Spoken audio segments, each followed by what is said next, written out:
Hello and good afternoon, everyone.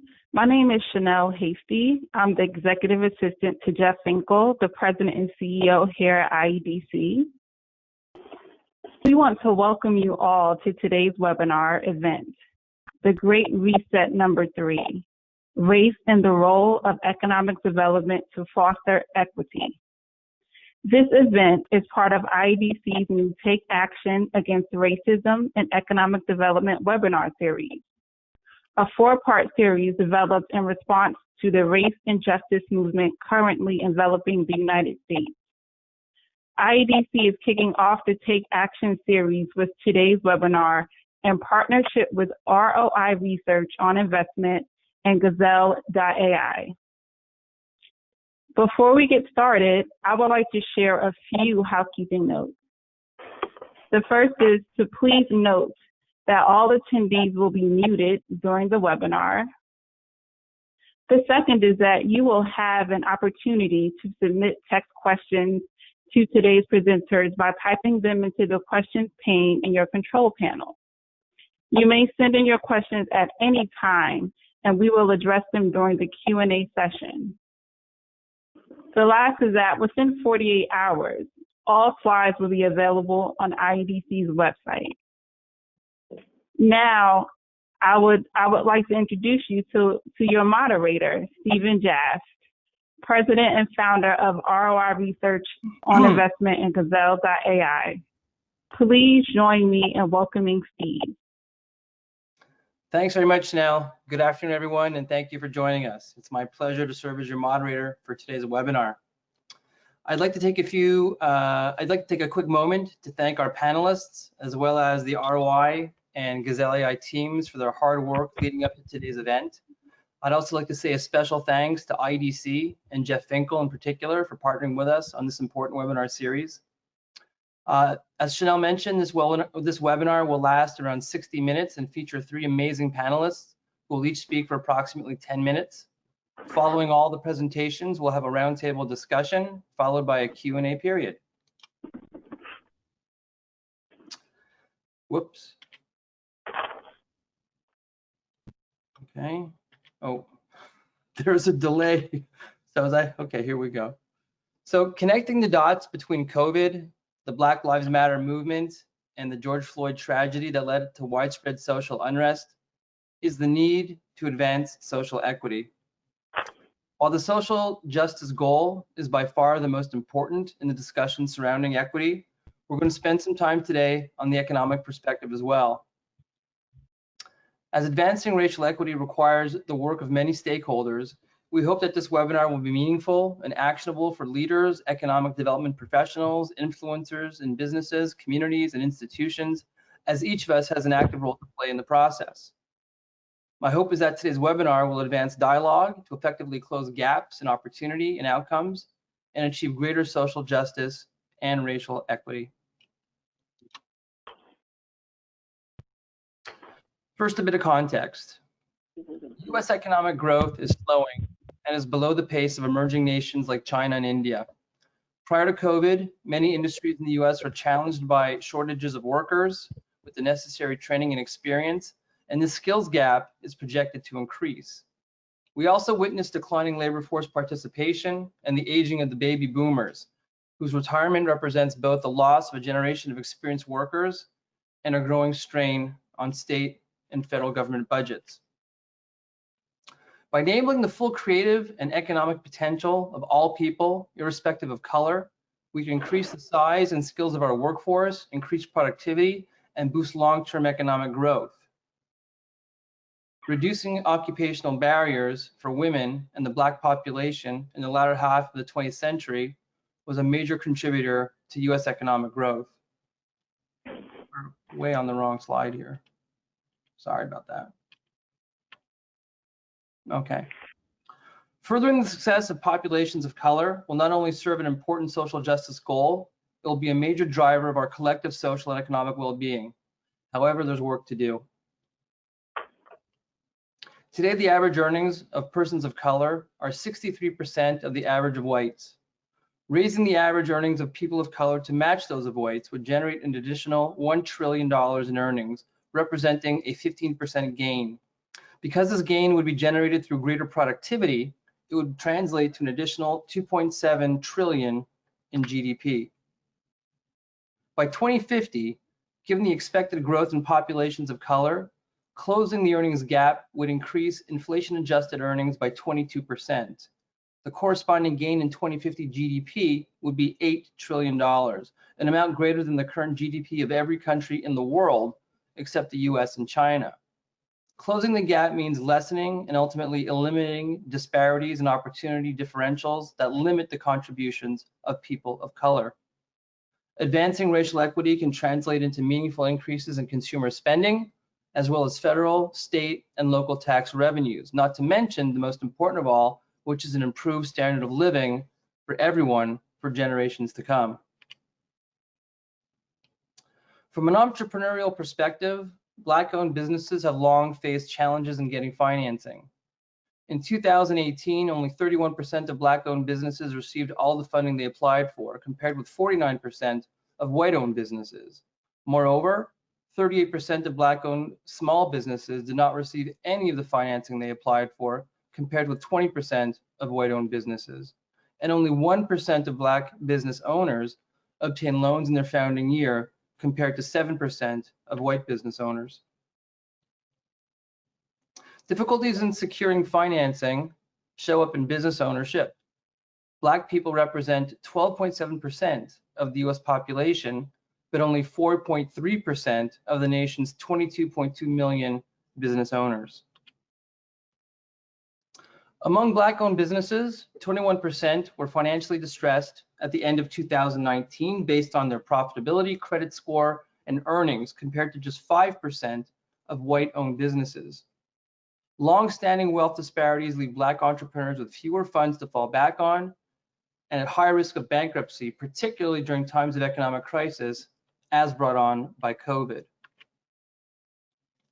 The challenges faced by Black-owned businesses are not new, but they have been intensified by the COVID crisis.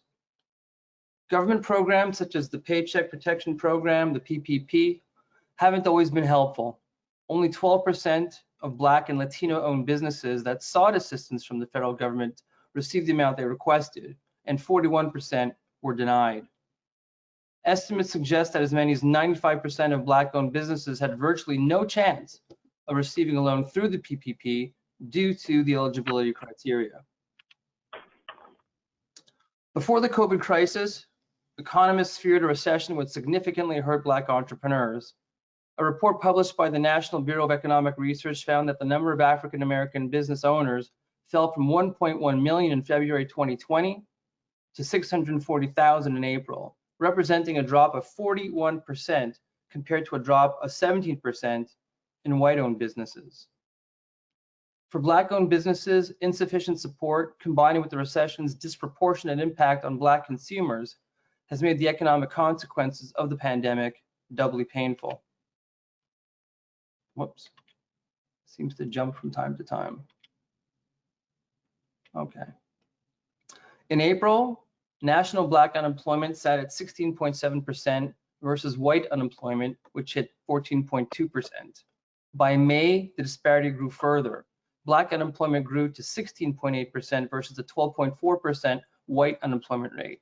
So how do we address these clear disparities? How and where should investments be made to most effectively close gaps in opportunity and achieve greater racial equity? Programs and policies in the key domains of housing, education, health, criminal justice, employment, and entrepreneurship separately and in combination provide a path forward. Today we'll focus primarily on employment and entrepreneurship. Let's take a quick moment to meet our panelists. Mr. Henry Coxum. As president of Coxum Enterprises, amongst other business ventures, Henry is the owner-operator of 3 McDonald's restaurants in New Orleans. Is that right, Henry? New Orleans? Yeah, is that close enough for this Canadian kid? Okay. His first job with the McDonald's Corporation was as a manager trainee at the McDonald's restaurant located in Eastern New Orleans in 1984. His career came full circle in 2002 when he became the owner-operator of that very same restaurant. I must confess that I've introduced my share of panelists over the years doing webinars, but few have been awarded quite as many accolades as you, Henry. So editing your bio was a real challenge. So I prepared a small sample, a little sort of tapas of some of your awards and accolades. So please forgive me if I've left some out that you prefer that should have been kept in. But we could have done a whole webinar just on your resume. So Henry is the founding and emeritus chairman of the New Orleans Business Alliance. He's president of the Great Southern Region's Black McDonald's Operator Association. He's the recipient of the Ronald Award, a prestigious award which honors McDonald's owner-operators for outstanding service. He's a member of the board of the New Orleans Museum of Art, the Audubon Nature Institute, the National World War II Museum, and the New Orleans African American Museum. He's a recipient of the United Way's Alexis de Tocqueville Award, which is the highest honor bestowed by the United Way. He's the recipient of the McDonald's 365 Black Award, recognizing outstanding individuals who are committed to making positive contributions that strengthen the African American community. And last but not least, he is the recipient of the 2017 Chairman's Award for Lifetime Achievement from our very own IEDC. Henry will discuss the progression of his career working at McDonald's Corporation to an eventual multiple franchise owner. Henry's career is an example of how large corporations can play a significant role in fostering equity through their mentoring, education, stability, and scholarship programs. Henry will also share his experience as a business owner, both pre and post-COVID, as well as the need for a strong federal response and a coordinated effort amongst all levels of government to help with our recovery. Adam Knapp, equally established. Adam was named president and CEO of the Baton Rouge Area Chamber in April 2008. Adam previously served as the deputy director of the Louisiana Recovery Authority. Prior to his LRA tenure, Adam served as economic development advisor to 2 governors and the policy director for Louisiana Economic Development. Prior to state government, Adam worked for Accenture as an emerging technology consultant. Adam graduated from Davidson College in 1996 and studied at Harvard University's John F. Kennedy School of Government and Julius Maximilians Universität in Würzburg, Germany. Adam will share data related to Black-owned businesses and economic inclusion in the Baton Rouge metro area, as well as the challenges these businesses faced before and as a result of the COVID crisis. Adam will discuss the gap in the delivery of capital through the PPP to white versus Black-owned businesses, the need for more data, as well as programs that BRAC has established to help minority businesses to compete and scale. Okay, and last, but certainly not least, my good old friend Rod Miller, who I very fondly remember visiting with me here in Montreal about 20 years ago. Rod was named the Chief Executive Officer at Invest Puerto Rico in 2019. Rod joined Invest Puerto Rico after leading Ascendant Global, an economic development firm focused on providing growth solutions to help economies sustain themselves and gain jobs in private investment. Prior to that, Rod was president and CEO of the Detroit Economic Growth Corporation, the public-private partnership charged with leading the economic revitalization of the city of Detroit. Rod also serves as the founding president and CEO of the New Orleans Business Alliance. He holds a Master of Public Policy from Harvard University's Kennedy School of Government and a Bachelor of Science in International Business from St. Augustine's College. He is also a Fulbright Fellow and fluent in Spanish, I might add, which somehow, Rod, you didn't put on your resume here. Threw that in for you. People may be wondering how you got that gig in Puerto Rico without speaking Spanish. Rod will discuss the role of government and economic development organizations to create and advocate for policies to further generate race-based equity in business. Rod will also provide some historical context regarding the role of government in policy formulation. Finally, Rod will explore potential opportunities for Black-owned businesses as a result of the COVID crisis. So without any further ado, please join me in welcoming Mr. Henry Coaxum as our first speaker. Mr. Coaxum, the floor is yours. Good morning. Good afternoon now. Before joining McDonald's, I had another career as an urban planner in Chicago, the city's Chicago Committee on Urban Opportunity. After writing various programmatic grants for the DuSable Museum of African American History, I wrote a grant for the Chicago Community Trust for a 2-year grant to fund the development office for the DuSable Museum. When that grant was funded, I was approached by its founder, Dr. Margaret Taylor Goss Burroughs, who was born in St. Rose, Louisiana, to accept that position. The opportunity was most challenging because it involved me taking a $10,000 pay raise, a pay cut, $10,000 back in 1977. That was an enormous sum of money. However, I accepted the position. This woman had the tenacity of more tenacity than anyone I've ever met. She was a humanist, an artist, and she later became my mentor, and it changed my life forever. That position was the best position I ever had, although it did not pay well.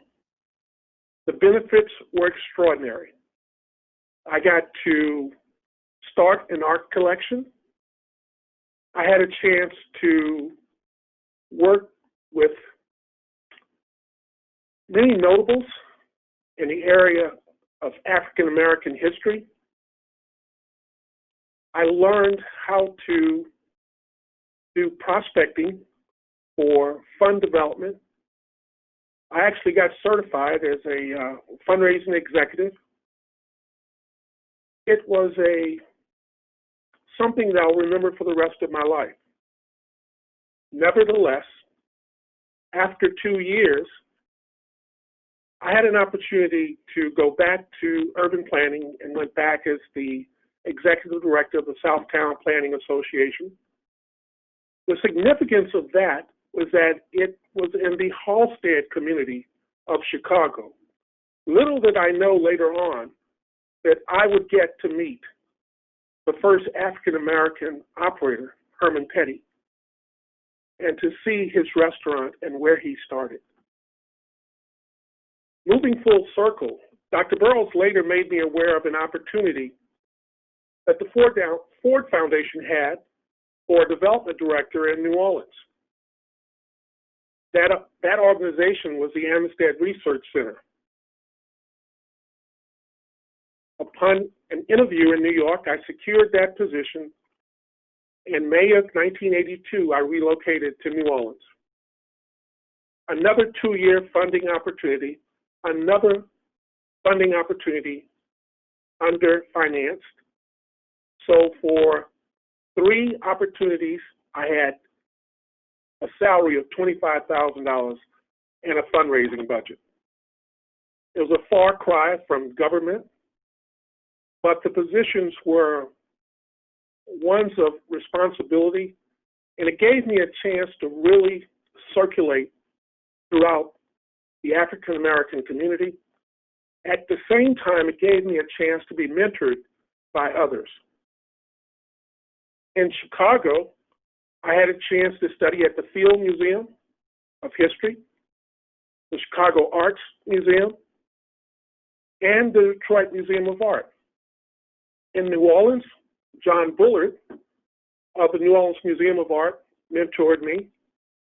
I had a chance to sit at the best tables and learn how to collect the check.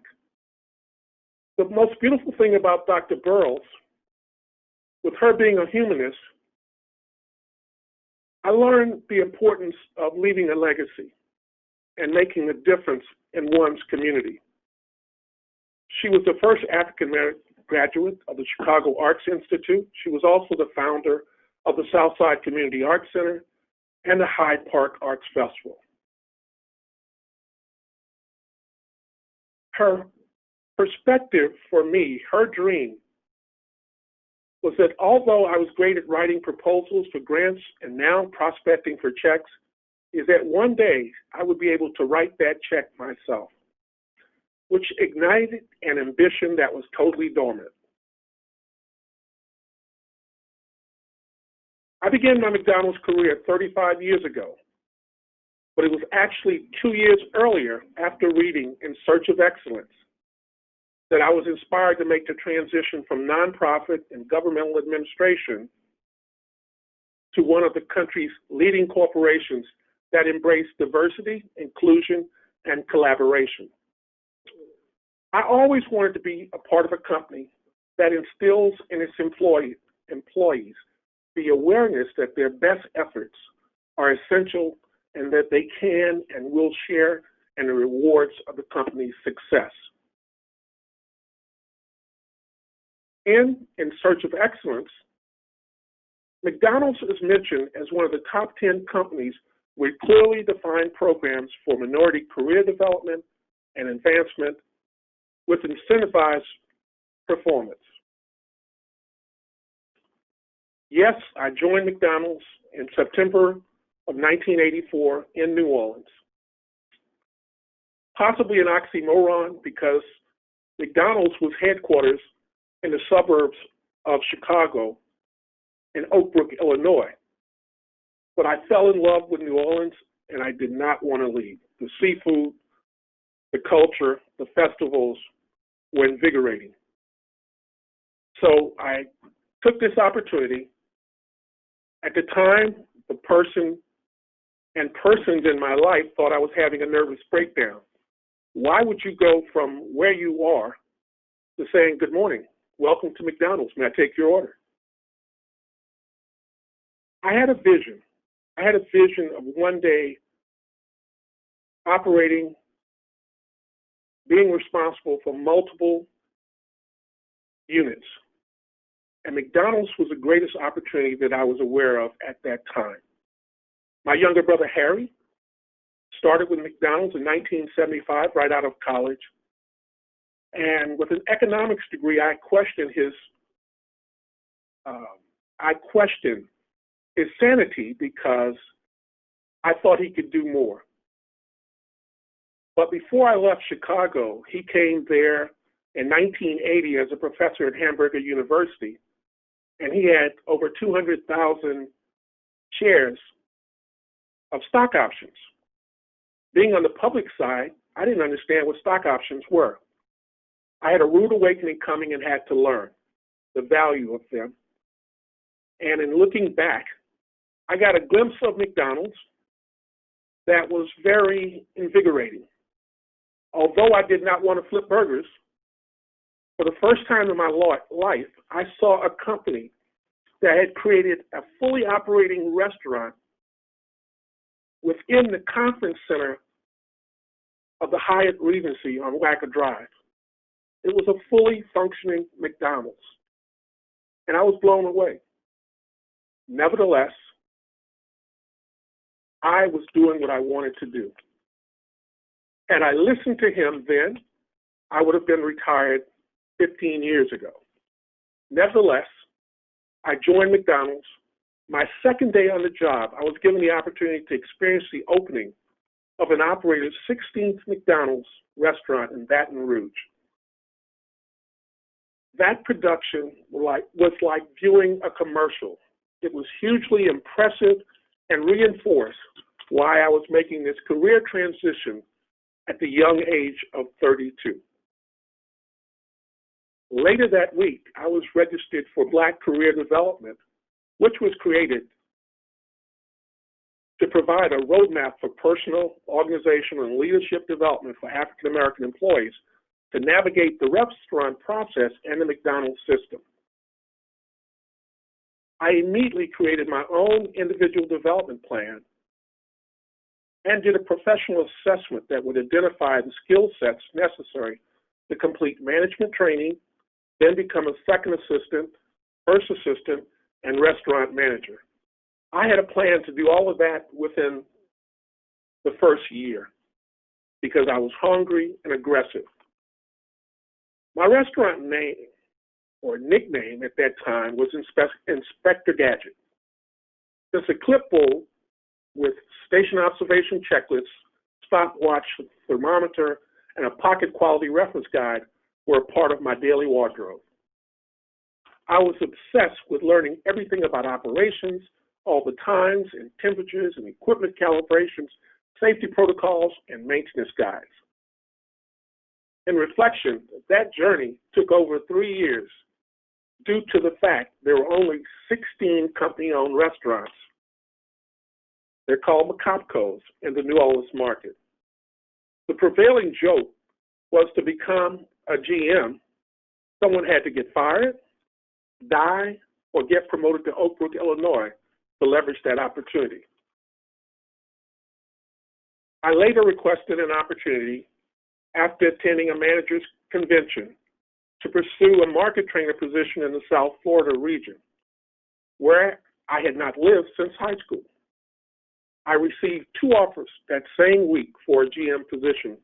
Of course, I turned both opportunities down. With the New Orleans regional manager's blessing, I relocated as a market trainer to South Florida and the Caribbean region in June of 1987.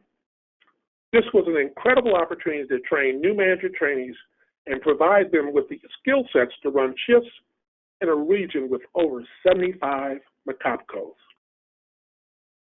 I had found my niche, and it was people development. My investment in the basics of the business and maturity was beginning to pay dividends. I love to teach for understanding, coach for results, and mentor my trainees in the restaurant environment. Our greatest challenge at that time was managing a changing workforce and turnover. In January of 1988, I became the general manager of Boca Fifth Avenue. The restaurant had been recently rebuilt in one of the highest income areas of Palm Beach County. It had an extreme staffing problem with lots of sales potential. Our short-term solution was to charter employees in from Miami for the initial 7 weeks of operations. We developed a multicultural staffing plan that was dynamic, diverse, and aggressive.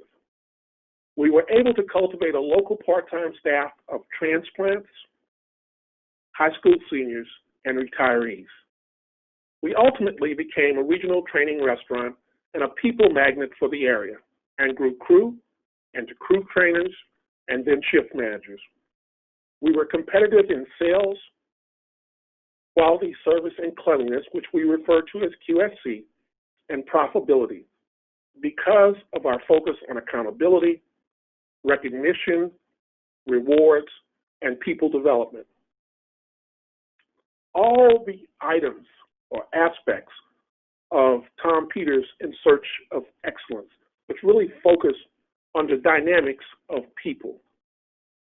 If you acknowledge them, train them, and recognize and reward them, they will prosper and they will give you 110%. In October 1989, I became an area supervisor with 7 restaurants in 3 counties. I spent my life on the Florida Turnpike system. That opportunity provided me with a non-traditional cultural experience to lead a diverse group of GMs.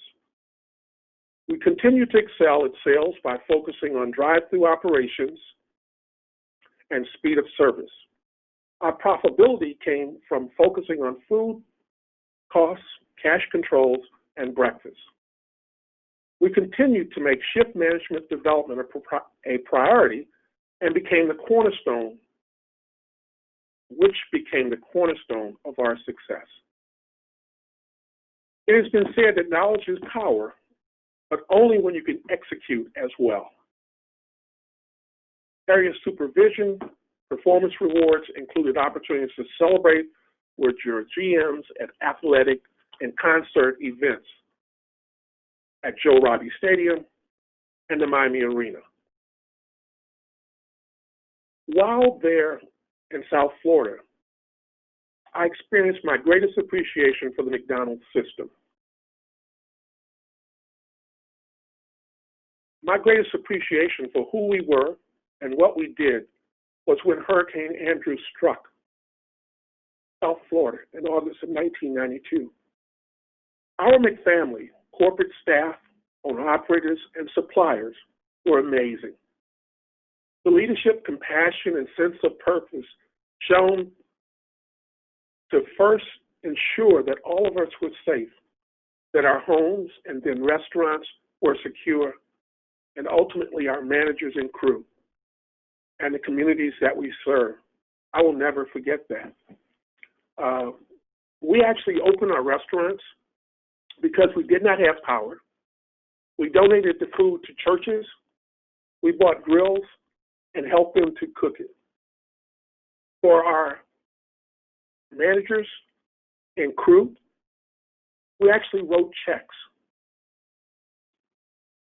The rest of the system raised over $3 million and gave it to us to give back to our people. Many of those individuals, McDonald's became not only a care provider, but became their employer for life. The turnover in South Florida is still very limited, under 100%, even after 18 years, because everyone's life that we touch remembers what we did for them. And I, too, remember Hurricane Andrew. In December 1992, I relocated back to New Orleans region as a business consultant. I was ecstatic to return. With enhanced financial skill sets and accolades for demonstrated success, I was able to provide organizational support to 7 owner-operator organizations with 21 restaurants in the New Orleans Co-op. In September of 1994, I was promoted to Regional Quality Management Consultant and leveraged total quality management instruction for corporate staff and operators. I was certified to provide facilitated workshops on Stephen Covey's 7 Habits, First Things First, and Principle-Centered Leadership. McDonald's had come into the total quality management framework. Historically, McDonald's was a company that hired from within. You came in as a crew and worked your way up through management. And back when I joined, I was atypical in 1984. Most of the folks in corporate staff had not only been a crew or a manager, and half of them had met their spouses or significant other at McDonald's. In January of 1996, I was promoted to senior training consultant and continued to provide classroom and field training to managers and corporate staff. In November of 1996, I was given my most challenging opportunity. I was promoted to an operations department head and to a regional field service manager. The region at that time had grown to provide coverage to parts of 10 states. The New Orleans region stretched from Destin, Florida, to Hope, Arkansas. And I was fortunate enough to cover 2/3 of the state of Louisiana, half of Arkansas, with restaurants in East Texas and Oklahoma. I was then responsible for 17 owner-operator organizations with 122 restaurants. I had a team of 7 business consultants to assist me, and we were accountable for $320 million in sales. That we grew to $350 million in sales over the next 5 years. McDonald's is 3 companies. It's a restaurant company that manufactures food. It's a real estate company that owns its sites. Then it's a marketing company. McDonald's spends more on marketing than its nearest competitor has in sales. That opportunity for me was incredible because the McDonald's system of training and development is incredible. When we plan, we make projections. There are commodities that we look at. So I know what percent of sales I'm projecting to come from beef, from chicken, from beverages, from breakfast, and from commodity savings. So when we focus on a plan, it's incredibly dynamic. When we look at our financial means, there's never been a McDonald's operator, franchisee, that has defaulted on a loan. We have a group of 5 national bankers that provide support to us at below market rates. They compete for our business. So when you look at it, at being an entrepreneur, there are folks that come in from the system, and there are others that come in from all walks of life. We have McDonald's operators that are chasing the American dream, that are physicians, attorneys, real estate investors, and previously educators. So to be a McDonald's franchisee has been a rewarding aspect of many individuals' dream. In May of 2002, I purchased my first 3 restaurants in New Orleans and became an operator. And I need to admit, clearly, I wanted to pursue my corporate career because I thought that I still had the potential to become an officer of McDonald's Corporation. However, I met this woman in New Orleans, and I tried to convince her to go to Chicago with me. She's a 3rd-generation native, and she looked at me and said, "You're never home anyway, so why don't you get a condo in downtown Chicago and go pursue your dream?" I thought about it for the weekend, maybe for another 2 weeks, and I said, nah, I'm staying here. And the rest is history. Karen and I married in 2000, and she became a partner in the business. She now serves as my director of communications and marketing. What's special about her is not that she's very physically attractive, but I married her for her brains. Okay, I don't tell great jokes. Nevertheless, I rebuilt my original restaurant that I started my career in, I-10 and Reed, in 1984. I rebuilt it in September of 2002, and I brought it online back in January of 2003. In 2003, we grew the business to be the #1 owner-operator organization with comparative sales of 41.1% and guest counts of 28.9%. My officer in charge of the U.S. system said to me, if this all it took, I had grown a beard. I stopped wearing ties because I was no longer corporate. And she said, why didn't you tell me? If you had just let me know you wanted to grow a beard, I would let you have done it earlier. But the reality of it is, the McDonald's system is so integrated that I was doing what I was trained to do. I did now for myself what I did for McDonald's Corporation, and they were very rewarding. When you're on the corporate side, we work for officer discretionary bonuses. And when you get them, it may be $10,000, $20,000, $30,000, and the taxes are paid. We work for stock options, and you let those mature, and that will finance your retirement. In my case, I leveraged some stock options, and that's how I purchased my initial restaurants. But when I think about it, life has a way of holding you accountable. I was doing too well.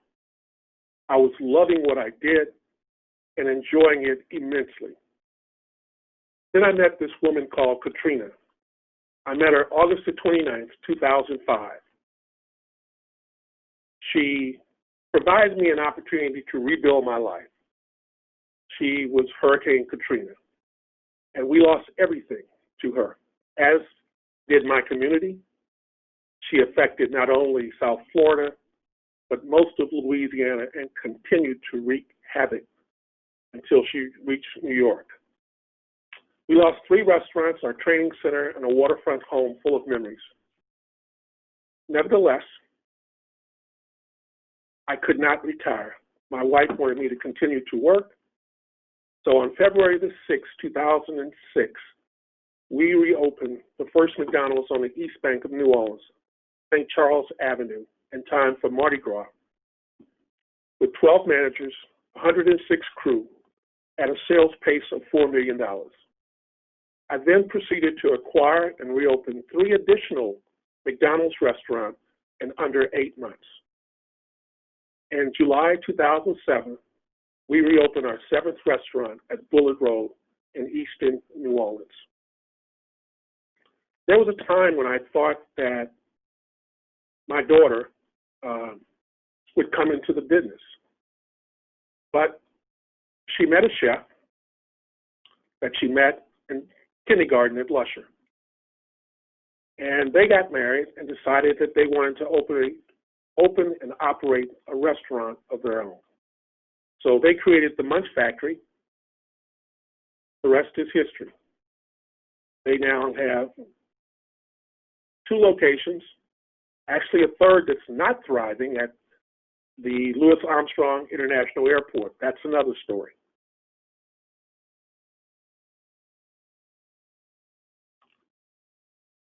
On January the 16th, 2015, we sold 4 of the restaurants, which produced $10 million in sales, and we kept 3 restaurants that also produced $10 million in sales.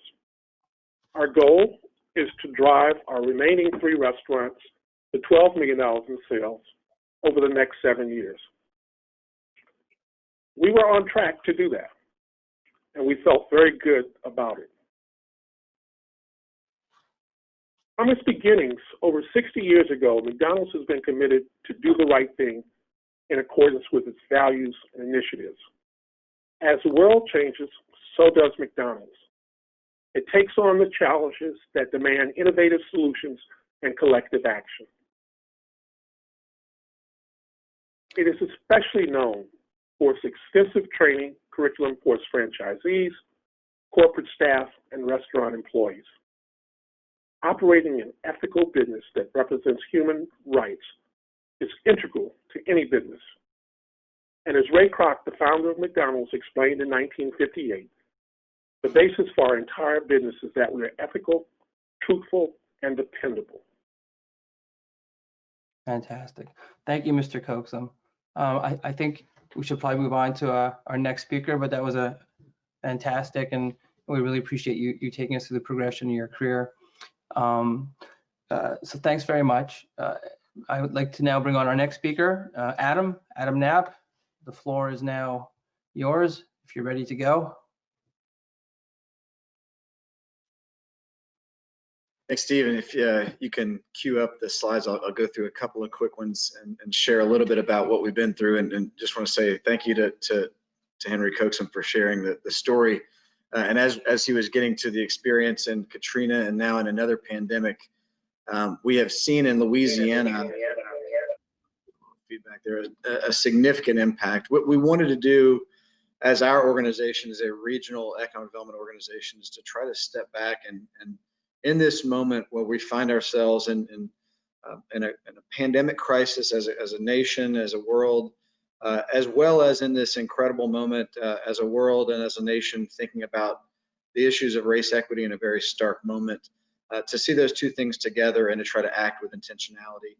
As it happened, as we were coming into the pandemic, our organization was doing a 5-year strategy and had a consulting firm named Avalanche, many folks may know, doing research for us already to benchmark us against a number of other metro areas you see here on the chart, 40 communities that are between a population of 400,000 and 2 million, Metro Baton Rouge is at about 800,000 folks, a little over 800,000 folks. And so we wanted to see ourselves in relationship to other places.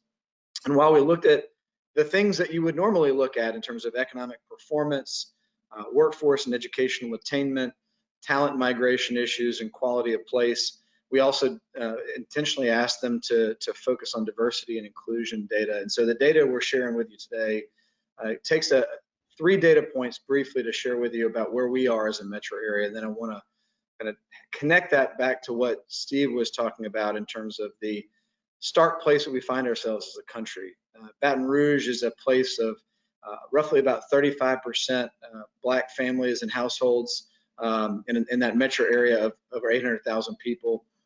In East Baton Rouge Parish, the urban center, our parish or our county, as we think about it, that community is probably closer to 50% Black households within the urban, dense urban community. And so we really wanted to understand how that shakes out across the overall economy.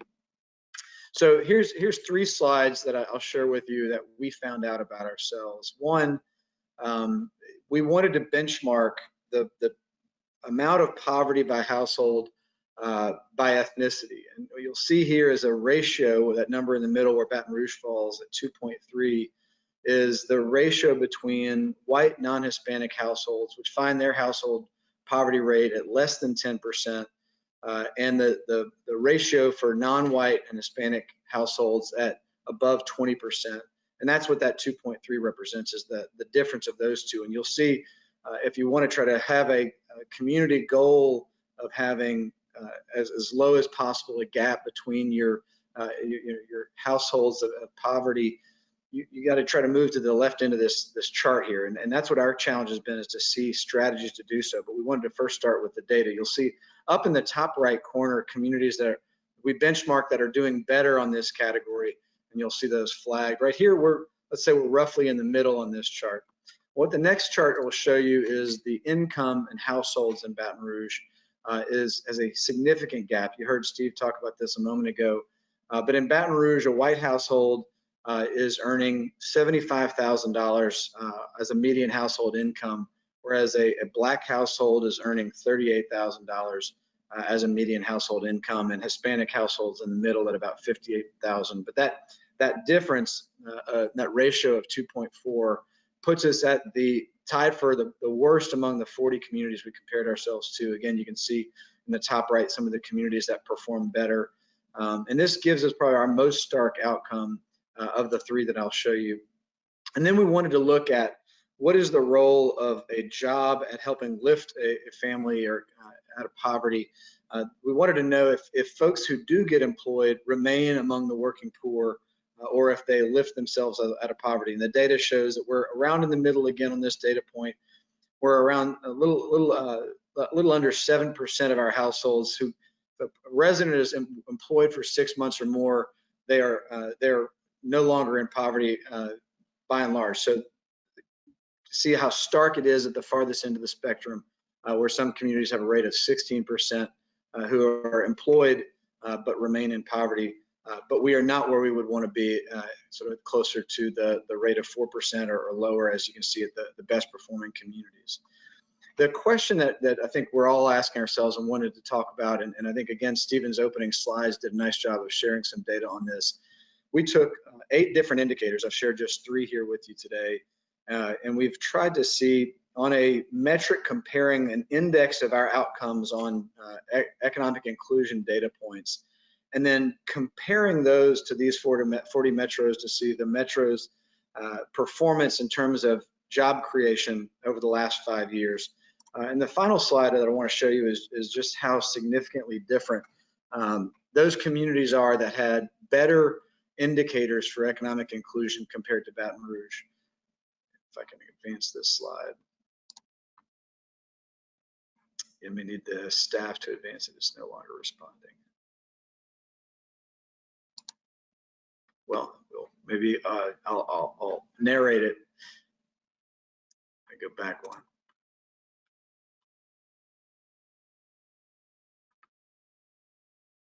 So what we wanted to be able to show is that our metro, have the ability to improve our overall outcome on inclusion data it also has a direct connection to our performance in economic development. And this is the point I think that many of our communities are thinking about right now is, what is the economic development connection for D&I work to job creation work? And if our core fundamental purpose is economic development, jobs in our regions, quality of place in our regions, what we can see is the outcomes on these data points that I shared a moment ago have a direct connection, if you can improve your outcomes, to the ability to see higher rates of overall employment growth.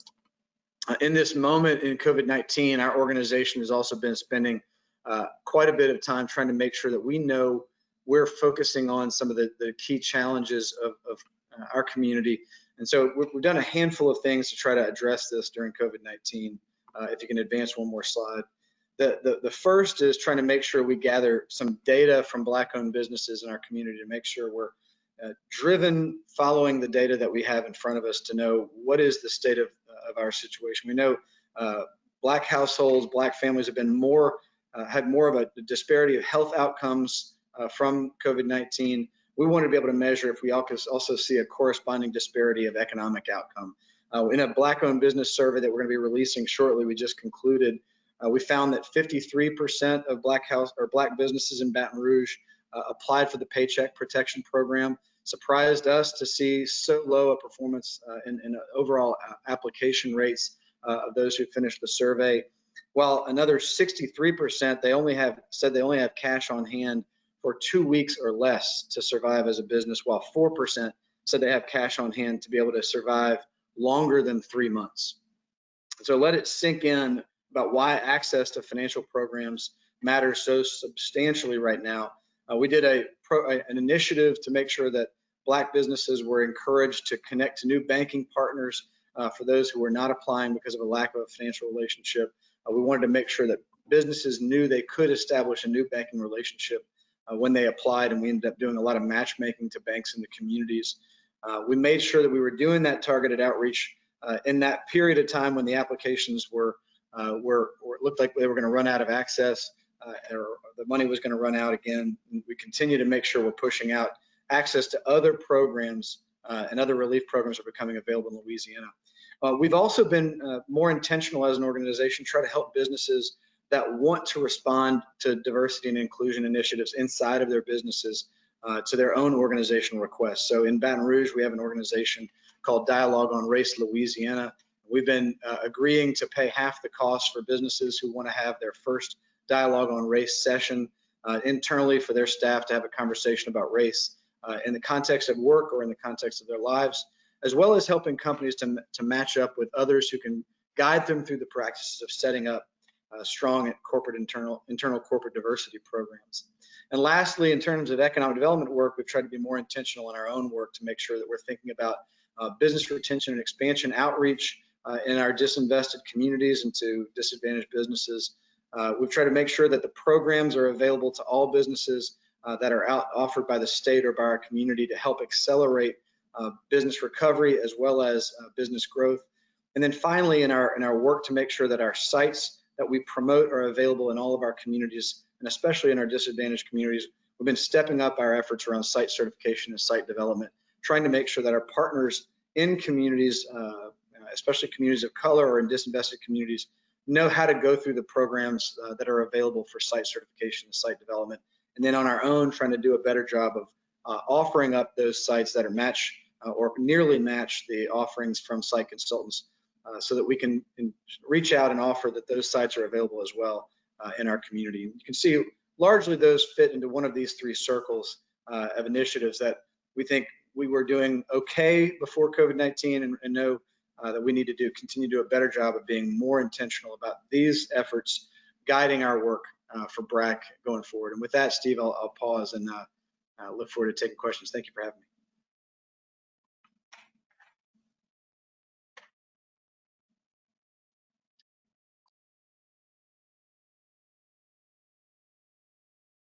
That is it me? Should I move forward, Steve, or I think you may be muted? Just waiting for the presentation to come up on the screen. Okay. loaded. I'll share a couple of thoughts, and this is great conversation. Steve kicked us off with some high level information around kind of some of the disparities that we had between the Black and other communities of color and the majority population. And what we see is that these disparities are not new. So this isn't new. This is a timely moment to really kind of address and challenge and deal with these issues. But these are issues that have been longstanding. And I would argue, there is a social imperative to actually grow businesses of color, but there's equally as important an economic imperative. And what I would argue is that without focusing on that economic imperative, we really kind of miss the mark in terms of what businesses of color and in particular Black businesses can mean for the overall U.S. economy. And I think we're at a critical moment. COVID has really provided us with some gravity around COVID in combination with kind of the social unrest, and Black Lives Matter movement has provided us with some gravity and some focus that we've not really experienced as a country before. And I think it's vitally important, and in particular for economic developers to play a key role in that. Can we go to the next slide?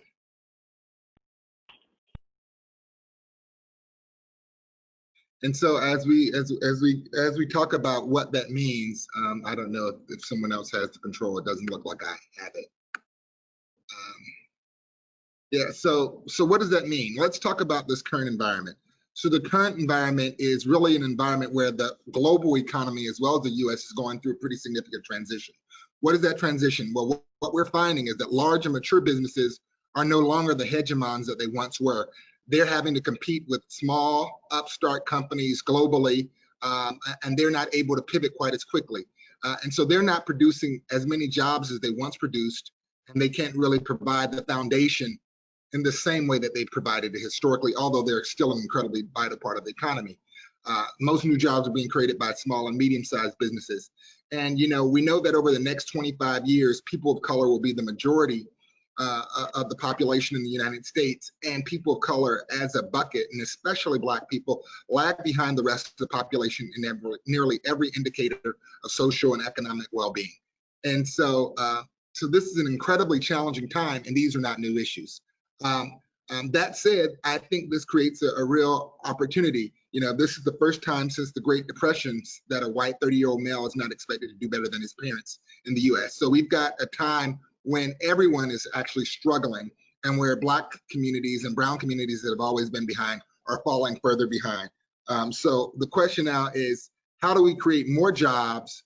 Where can they come from, and how can they get here? And I would argue that that businesses of color, Black businesses, really represent a huge opportunity to fill this gap and to ensure that the U.S. economy doesn't fall behind the global economy over the long term because of this latent capacity that's not being used. Next slide.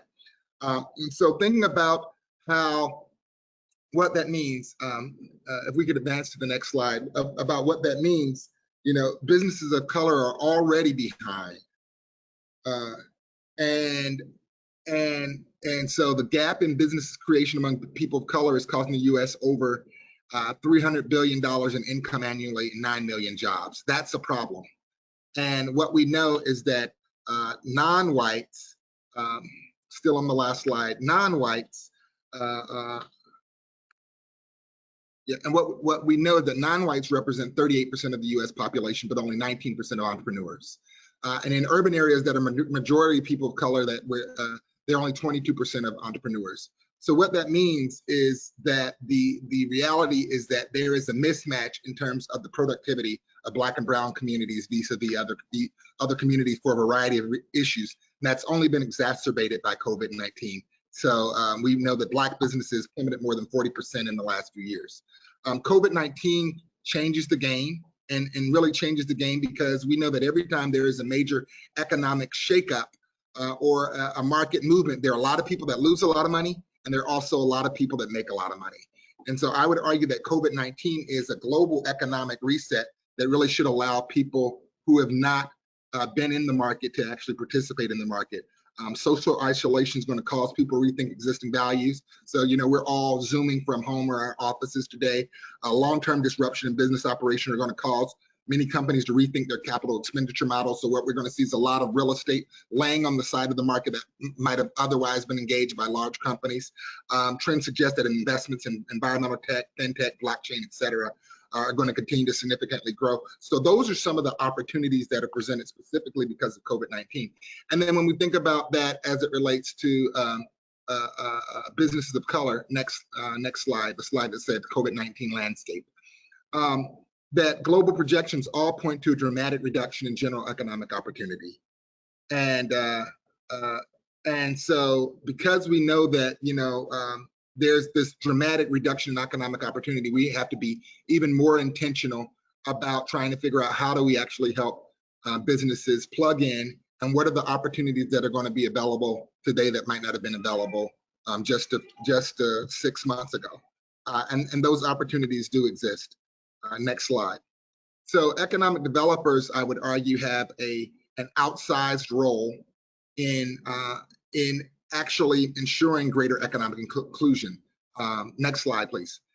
Economic inclusion. And what do I mean by that? Well, many of the challenges that are upon us today are not just the result of slavery, but of a lot of other historic economic challenges, whether it's redlining, whether it's demolition of Black business districts for urban renewal, and the list goes on and on. And so as economic developers, a local government has tools that they can leverage and to influence across an array of decision, housing, economic development, procurement, so on. They can leverage the bully pulpit to force conversations. And that's pretty powerful, that economic developers and local government can pull in business leaders and say, this is important to us, we want you to focus on it. I would argue that building an inclusive ecosystem across technical assistance, capital access, and real estate is one of the most important things we can do. There has to be intentionality around building out these ecosystems and about focusing on problems. The things that Adam mentioned that were really interesting is that they're not doing generic stuff. They're actually working on specific issues and challenges that these businesses have. And it's not it's a market-driven approach versus a patronage or social service approach to economic inclusion. They have to be safety nets to encourage more entrepreneurship. And I would argue that local economic development and local governments through their procurement function can play a strong role in growing businesses of color. Last slide. I would say that by and large there are a lot of resources that are out there, and increasingly more. And a quick plug: I do have a book coming out through Living Cities in the next month that will be talking about what cities can do to grow businesses owned by people of color. But there are a lot of other resources out there, and I'm looking forward to the conversation. Thank you. Thanks so much, Rod. So I guess we have a few minutes left for some roundtable discussion. I've created a few topics for us all to talk about and share. So racial disparities in health status, access to healthcare, wealth, employment, wages, housing, income, and poverty all contributed to greater susceptibility to the COVID virus, both economically and physically. Are there any lessons, and maybe particularly Adam, from the data you've collected that we've learned following the initial wave that we can use moving forward?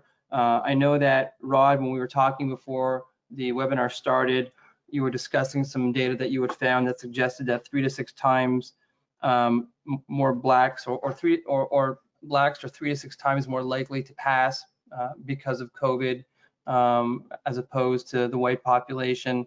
So what have we learned as far as distributing PPE? What have we learned as far as addressing an outbreak, particularly in communities of color?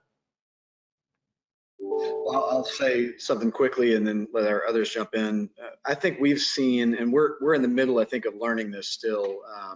I think we've seen a faster and a higher response rate from businesses of color in Louisiana, at least, to more local programs do better than federal programs. And yet we need federal resources in this time to really drive access. So one thing we've noticed is there remains, at least for Louisiana, I can't speak for the country obviously, but a concern about applying to federal programs, and that distrust perhaps of government doesn't exist as significantly the closer you get to the community. We've seen higher rates of application from business of color, from more localized programs, as well as programs that are by design inclusive of some portion of the program being a grant. The loan, with the loan forgiveness, for whatever reason, does create a lower application rate, as we saw in our survey data. Only about half of the businesses applying for PPP, even though it is promised to be a forgivable loan to the businesses. It's also the size of the loan, I didn't go into it, is a smaller size because of, I think, of that fear. Whereas we're in the middle of a grant program being offered by the state government using CARES Act dollars to get to businesses, and the first businesses to apply have to be those that are not currently getting a federal assistance through PPP or other things. And they reported to us this morning that they have 78% of their initial applicants in the first couple of weeks into that grant program. 78% are minority, women-owned, or veteran-owned businesses of about 12,000 applicants to a grant program. So we see, because of some intentionality, but also because it's a little closer to home, and it's a grant, that there's a higher rate of access. The other big thing I think we saw in PPP that worked very well is to use the banks as the intermediary to get funding dollars out. Right. That's working better than other programs, Steve. Right, right. Rod, anything to add to that, Mr. Coaxum? Well, I think the point that's really pointed there is the reality that the solutions, you've got to have the federal help, but the federal help is not enough, but you definitely got to have that. And the best solutions are going to be a mix. It's going to take the federal, state, and local all rowing in the same direction. And I think there's also a very important role for the private sector to play in that. So I think, in terms of us as economic developers driving outcomes, we've got to be very intentional in pulling in the diverse resources that we can to kind of make sure businesses of color have access to capital and support. Okay, let me read you a quick quote here from a study I have. Researchers found that the biggest difference between Black and white job seekers was not educational performance, work ethic, or values, but rather access to contacts to help in the job search and entry process. So when we look around the US, we see different kinds of programs that I think are trying to address this. We see Ready Nation comes to mind, On-Ramps comes to mind. On-Ramps, for example, is a Washington, D.C. based group that has been working on the issues of racism and socioeconomic barriers that African Americans face by helping students find STEM careers through paid technology skills-based virtual internships. Are these programs that, are they having an effect, Rod? I mean, and Adam and Mr. Coaxum, when we look at applying resources, are these the kinds of programs that are effective? They are, and we need more of them. I mean, On-Ramps is a good one. Inroads is another one. Right. Those are ones that in particular related to employment. Then you've got ones such as the D2D program in Detroit that we did to try and grow local businesses, where local businesses, there was a preference in procurement, and we grew the spend from 500 million to 830 million in just 3 years. Then you got programs like Chicago United out there, which gets large businesses out of Chicago to commit to a certain amount of economic commitment to mentoring and growing other businesses. So there's a lot of programs out there, and it really is going to take all of them and then some more to get to where we need to be. The best solutions, though, are going to have a high level of private sector involvement and a focus on what the market demands in order for, so they're going to be profit motivated, productivity motivated with an inclusion lens. They're not going to be social service programs that say, how do we help these poor Black and brown people, but that doesn't really have a bottom line, because it won't be sustainable if programs are social service oriented. Right, which kind of brings us back to part of the discussion that I had in my slides anyways on the onset of the webinar, where we saw some statistics as it related to the availability of financing through traditional means, where more populations of color do not have as much success in securing loans, first-time loans for entrepreneurs. So how can we grow minority entrepreneurship through expanding access to capital and business expertise? I mean, how do we do that? I mean, it sounds like a great idea, as an idea here on a piece of paper, but how do we make that happen in the real world?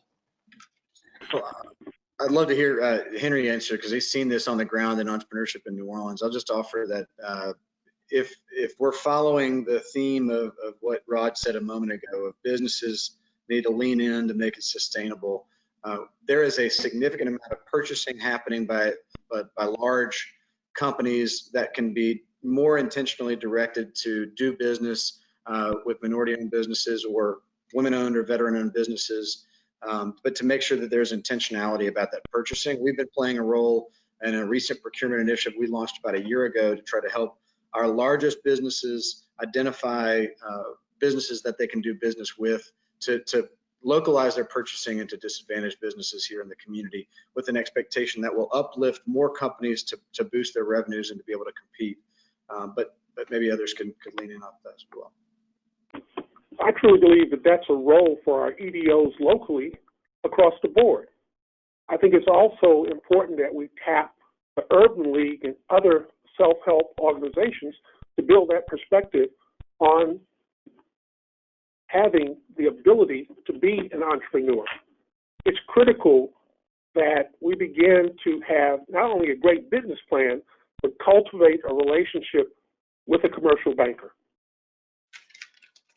I would add, you know, this is a big shot, but it's very important. I mean, one of the things I think is very important is that there's an intentionality, and so communities have to be intentional about saying that they want to be inclusive, and that leadership has to come from somewhere, whether it's the economic development organization, whether it's the mayor, whether it's a strong business leadership. But communities have to have that conversation about what being inclusive means to them. And there has to be some relationship cultivation that has to happen. Historically, you know, it's one of those things now, all of these large companies are coming out with these statements about, you know, Black Lives Matter, these other things. But when you look at their leadership, whether it's the procurement, whether it's their staff, whether it's their boards, there's a real question of whether there's really the muscle behind it.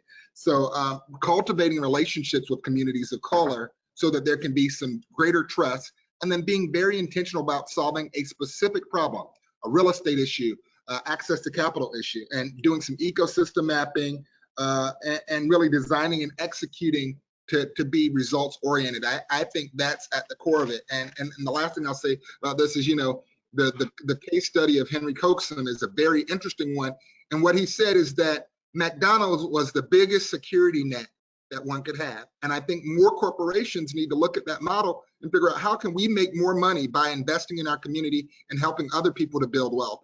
And not enough companies have that model, but I think that's really where the answer lies. Okay, we have a question here from one of our folks who are watching the webinar. What are examples of loan grant programs that have lower barriers to entry or below market rate loans? How are these funded, and how do you get support for them? I mean, I know, panel, that there's different kinds of programs, such as the State Small Business Credit Initiative, the New Market Tax Credit Program. The Small Business Administration also facilitates loans to small businesses. Are there any other ideas that we can put out there? Well, one of the things I would say is probably the best solutions tend to be local, because the issues that each community faces are different. And I think communities are doing some amazing things with community development block grants. So with your local communities, if there are ways that you can work with your municipal leadership to figure out if there's a way to create carve-outs and special programs around community development block grants, I think that's important. I think building relationships with CDFIs, groups like the Reinvestment Fund and LISC and other big ones, or groups like Nucor down in New Orleans. There are a variety of CDFIs that also offer very, very competitive programs. But most of the programs that are going to do this are not going to be national in scale. They're going to be local and maybe state level. Here's another question from one of our folks who are watching the webinar. One thing I've noticed in our market is that many minority-owned businesses lag behind in terms of having financial statements and other documentation ready for sharing with lenders or others seeking to help them. Adam and Rod, have you seen this as well? Seems we need to educate small business owners on basic accounting. And this is true. In a lot of the research that I've done, Black business owners don't have the same kind of ties and relationships with the banks that most other business owners have. So what are your thoughts, gentlemen? Go ahead, Adam. Well, we've seen that to be the truth or the case. There are programs that exist in nearly every community, at least in every state for sure, that give access to businesses to be able to have resources. So to the extent that economic developers are, as Rod said, being intentional about trying to make sure that resources are given, is to make sure that there's a playbook available to hand to a business owner, rather than say, throw up your hands and say you can't do anything, but to walk them through the steps that are out there to be able to help them get their financial house in order as a business. And in many cases, it takes the businesses, I should say the banks, as you heard Henry say the importance of the banker earlier, the banks also being willing to be patient to walk a borrower through the things that they can do to improve their financial position to be able to finance their business, rather than a quick no, but a no with guidance and suggestions about ways to get access to the resources that are out there in the community, or at least a direction to the economic development organization that can coach them through these things, or the business accelerator that can do so. One more I think question. most of your universities have opportunities, whether it's Southern or University of New Orleans, Dillard or Xavier, to actually become more learned about whatever entrepreneurial opportunity you want to pursue. We have that through the Urban League. We have that through Goldman Sachs. We have it through JP Morgan Chase.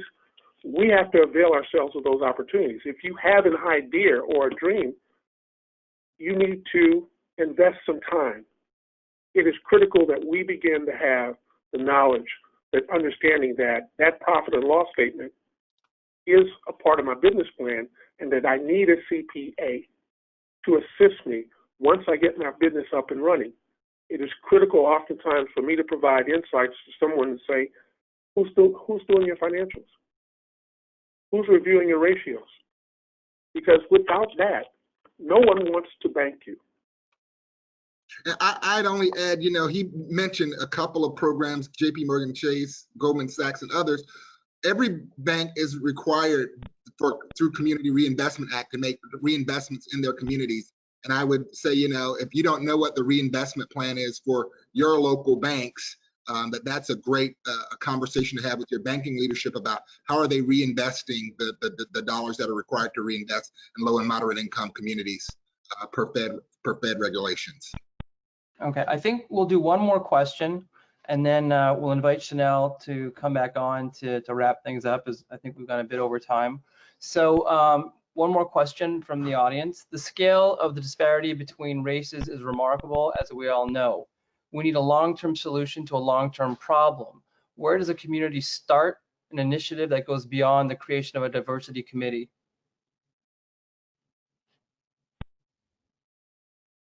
So I will kick that off. I think the first thing is to have to have the conversation. There has to be a conversation, and there has to be recognition of a history of pain and a history of non-engagement in many cases on this issue. I think it's hard to just say, how do we all move forward when there is an established trust? So I think that relationship cultivation is important in those tough conversations. The second piece is to really figure out what it is that you want to be as a community. What kind of community do you want to be, and what challenge is it that you're going to tackle, initial challenge that you're going to tackle to move in that direction. And then I think the third piece is figuring out who the players are that can actually help push the ball, and making some sort of hard commitment to moving that needle forward. That can be program, that can be policy, that can be practice. But I think those things have to be codified, and there has to be a continual touch base to figure out whether or not that progress is actually being made. And that conversation isn't something that happens in a vacuum without Black and brown communities. It happens at the business level and at the policy level, but it also happens with these businesses and communities that are affected. I'll add, unless Henry, you wanted to jump in. No, please, Adam. Well, one, and the comment ended by asking about, other than creating a diversity committee, and I think the diversity committee role, at least in our experience, was to give space for the conversation for our board of directors and our investors who support our organization as a business-friendly organization to begin to talk about it and understand it. Especially for the white community in Baton Rouge, it was important for us to be able to see that they were deeply involved in the conversation, rather than our Black business community saying that was the priority of just of the Black community. It needed to be the whole community's priority, and that came by fostering and giving space to that conversation. I think that's an important piece to this. The second thing that I would offer is to look at every program that you're leading, whether you're an economic development organization, a chamber, a state economic development agency, and to look at it through a lens of economic inclusion. Every one of the things that an organization is doing, the question should be asked, how can I view this through the lens of making sure that it, by doing this work, has an economic inclusion angle to it, or a space for that work to exist within it, whether that has to do with entrepreneurship work, site certification work, business retention and expansion, or even business attraction if that's part of the organization's work, talent attraction and workforce development. All of these have an aspect of them that should be deeply focused on economic inclusion issues, to understand the disparities in each of our communities or each of our states, and to try to drive those program changes, and then where necessary to introduce new programs and initiatives to address those gaps. We are ourselves at the very beginning, I think, of a very long path of doing this work, but we also know that our organization is deeply committed to every member of our board to make sure that we're leaning in on this work and doing so for a very long period of time in every aspect of our work. And it doesn't change the quality or the focus of our economic development organization to also be very intentional about the disparities in our community, which, as we started out saying, has a lot to do with economic development and job creation. The data bears out that we'll see higher rates of employment growth as we do so. Right. I think it's also important for those of us who serve on boards to also chase the question, make sure that what we're doing adds value to the community and that it is engaging. Great. We have just a quick comment from Terry Dennison as it related to financial statements.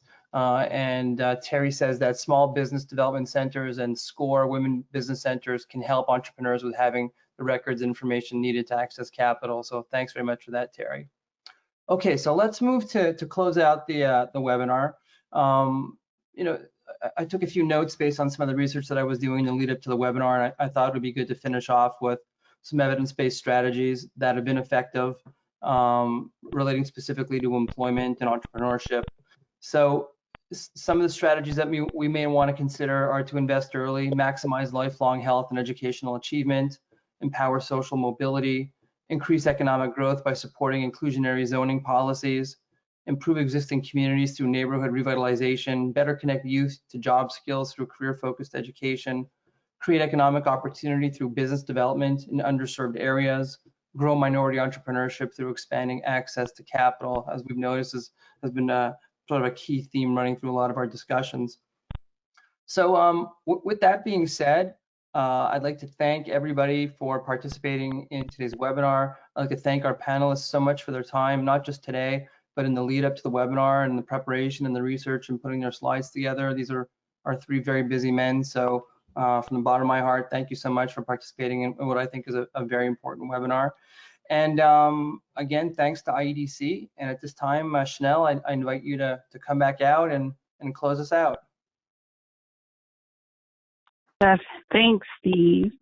So on that note, we'd like to thank everyone for tuning in this afternoon.